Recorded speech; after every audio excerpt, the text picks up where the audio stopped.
So I'm going to keep on going here. My phone overheated again. I think I need to ditch the phone and get on a webcam setup or something like that. So my apologies, guys. It's on my end. It's all my crappy text and crappy production value.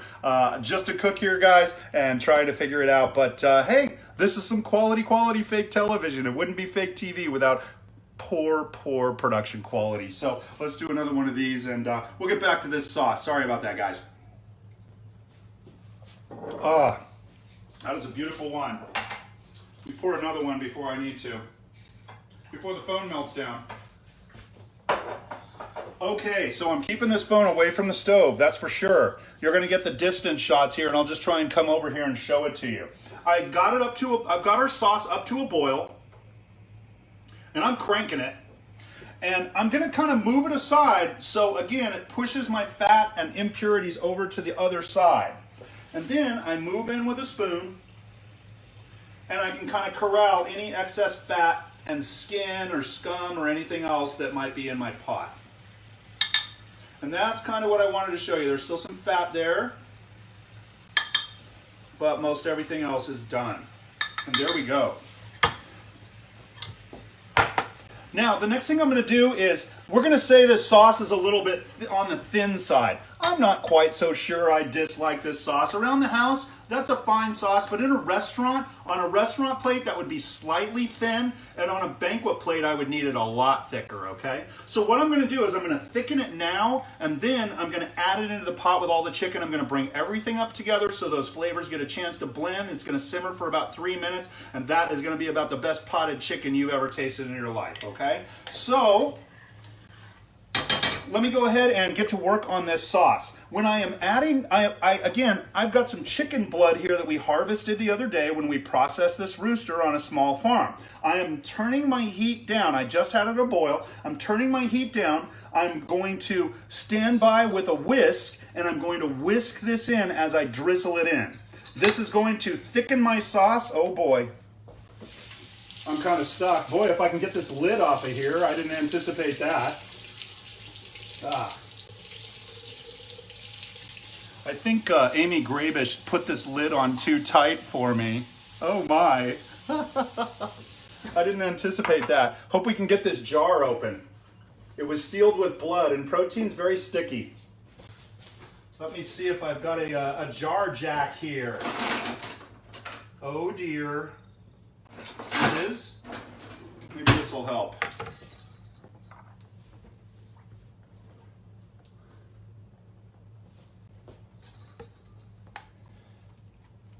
There it goes. Okay. Don't want to spill that. That would be gross.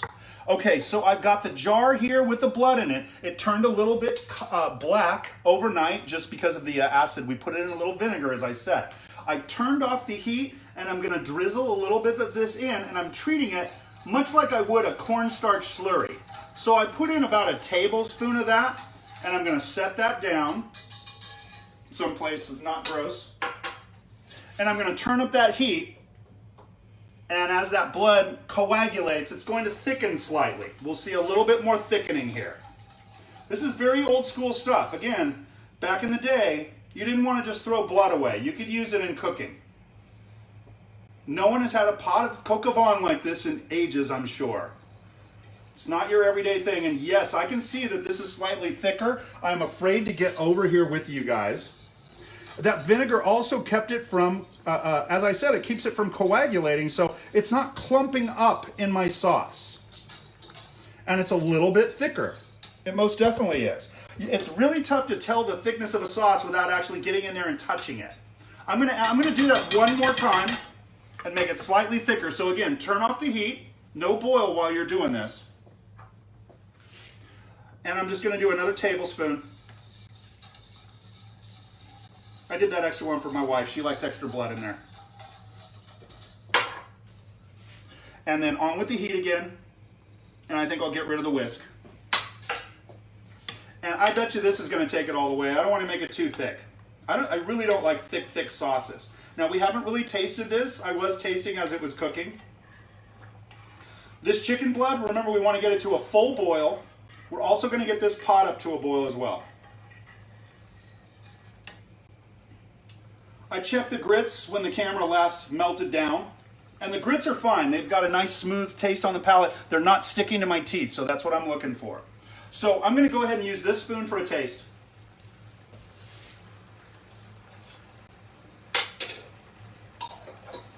Oh my gosh. Wow. This is so gelatinous. It's like eating liquid rubber or something. It is just, my mouth just instantly all stuck together. This is just so rich from all of that connective tissue from that chicken. This is what we're talking about with these low, slow cooking processes. The tougher it is, the better it is, because it all just melts down into this like super, super rich, totally world-class dish. I'm all fired up. Guys, I'm gonna pour this sauce over the chicken, and then we're gonna bring it all together. It's gonna be beautiful. I got the grits going on the side here. I do want to kind of play with the seasoning of that. Just a little suggestive stuff. I got to finish it. I just need to set that down for a moment. I'm going to bring my chicken up front. I think you guys can see that little pot. Let's get a little more of a close-up. Okay, I'm going to blend all these flavors, and in they go. I'm using a little paper towel for a hot pad here. And I'm going to kick on the heat, and I'm going to let those flavors blend. There's a bunch of flavor in that pot still I want to kind of scrape out of there. So that's a little casserole that I would serve it in. So this is dinner for 4 right here. Really cool. I'm going to clean up. I want to kind of scrape out that pan. There's a bunch of flavor in that pan right there.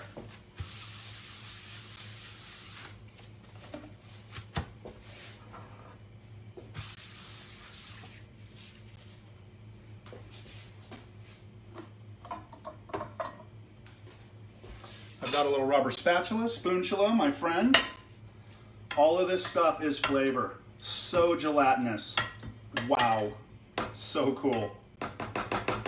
It's just what it is. Now, I'd probably deglaze that a few times, you know, if I was here alone or something, guys. All of that flavor in there, that's all good stuff. So good. Again, that term is F-O-N-D, fond. Fond. All of the little beautiful brown bits at the bottom of your pan when you sear.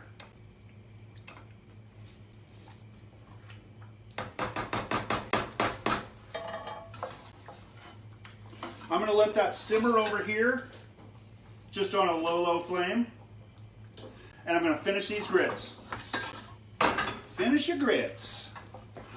So I'm stirring them up. Again, I tasted them a little while ago. I'm going to work a little more salt into them. I'm not going to go Yankee grits here. I'm not putting any sugar in them, okay? These are savory grits. I got plenty of sweetness going in there in that reduced red wine over there. Boy, this guy's really popping here. You want to be afraid of that. Step away from this thing when it's really popping. You don't want to get that stuff on you. It'll stick to you like you don't know.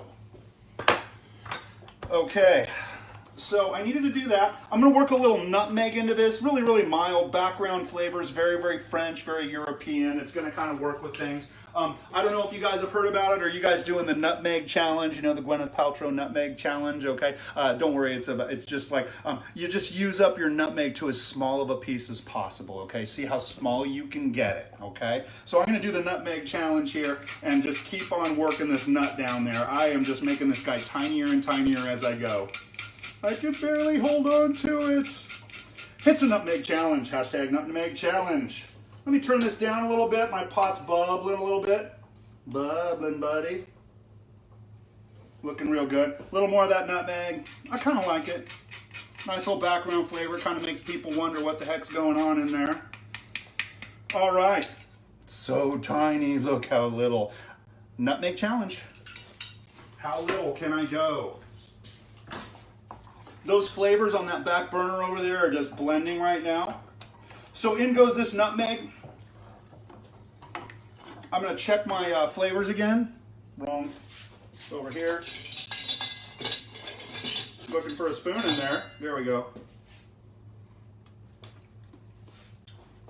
Yeah, very neutral. I'm not tasting, you know, it's not so much nutmeg that it tastes like pumpkin pie or something like that. Yeah, it's very nicely done. It's very, very mellow, just with a little nutty aromatic, you know, quality at the end there. A little breeze. I'm going to take, open that up a lot more by adding all of this butter in there. It's cold and it's in small chips. It's going to melt slowly in there.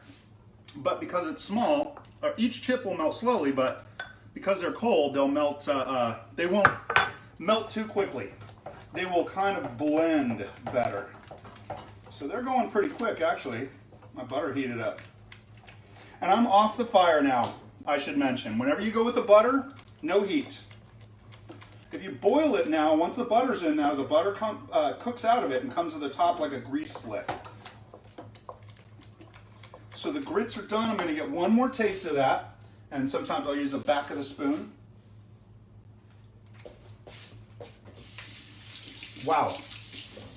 You know, it is so amazing what just a little bit of butter can do. You know, it really, really opens up, you know, all of the flavor in there. I can taste the corn in there, right? The corn is nice and soft. It's not sticking to my teeth. It's going to be a beautiful, beautiful side. And again, I love that consistency when I can drag a spoon through it and it just flows right back together. That is exactly the consistency I was hoping for right there. Sometimes I get lucky, okay? My coq au vin is sitting over here, kind of simmering along. I'm gonna let that simmer just a little longer, but in order to kind of serve this, I have the last little bit of that mule foot lardon. Sorry guys, camera. I have that last little bit of mule foot lardon that I'm gonna put over the top of that. Boom, boom. Oh, so good.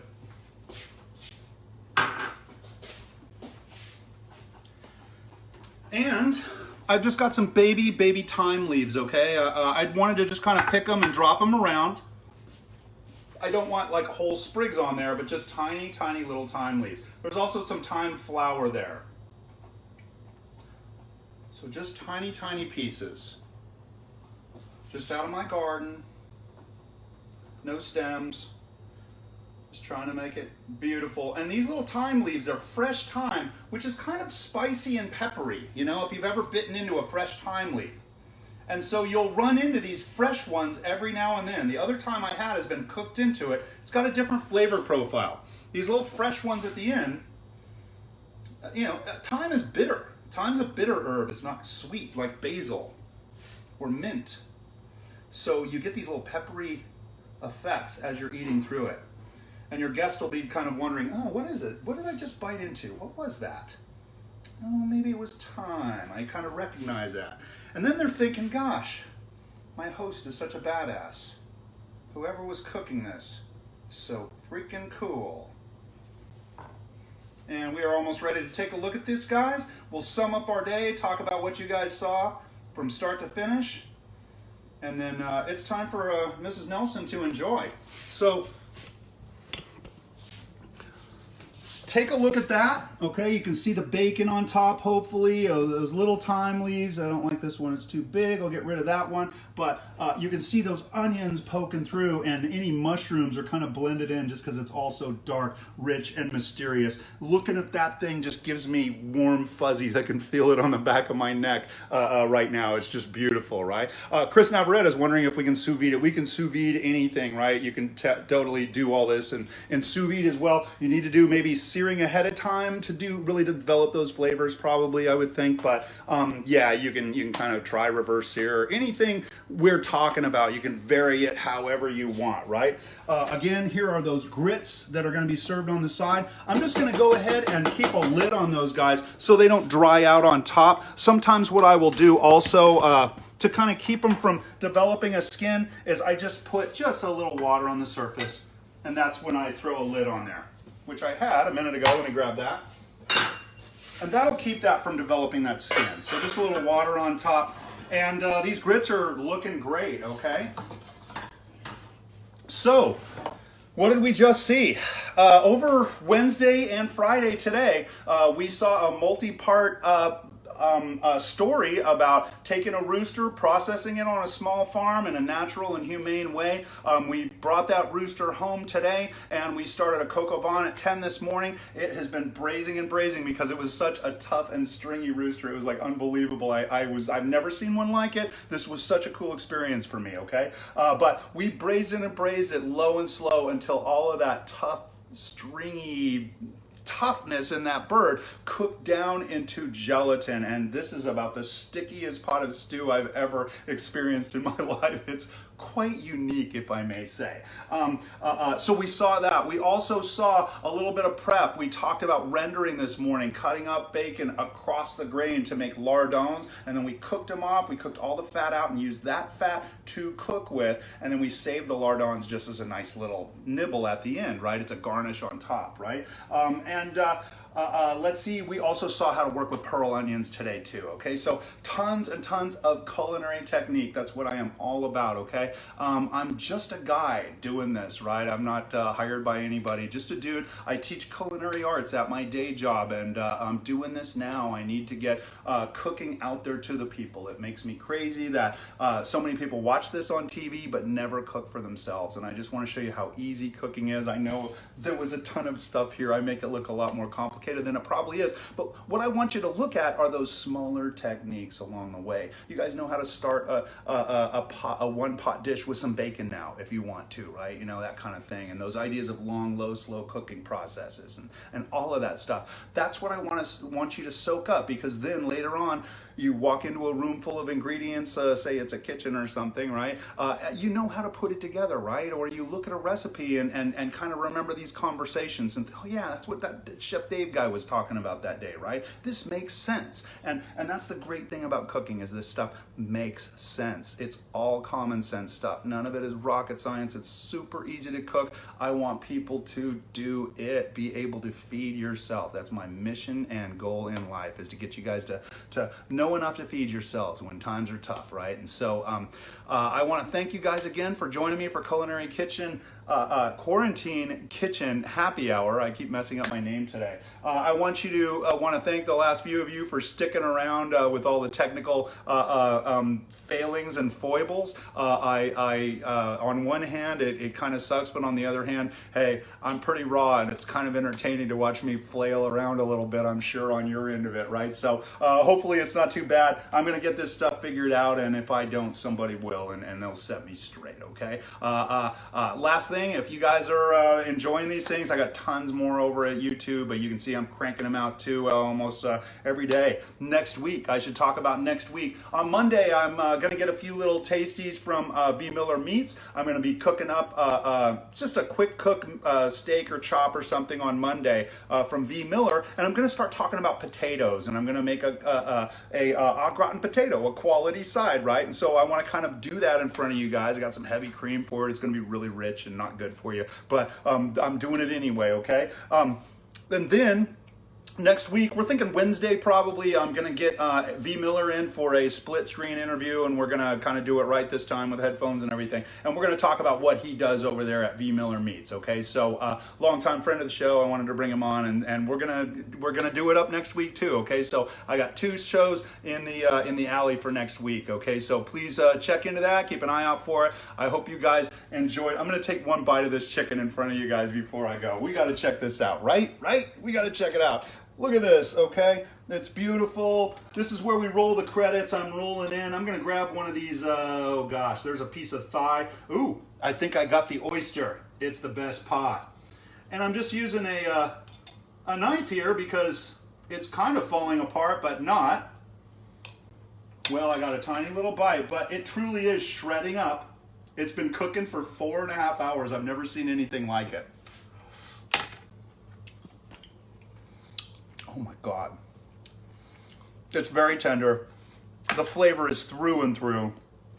It's just screaming at me. It's just like the bacon and that seared mushroom is coming out. Oh my God, I'm passing out. My knees are buckling, guys. It's so freaking good. And my lips are so sticky. That's a sign of a good sauce, when it's all sticky like that.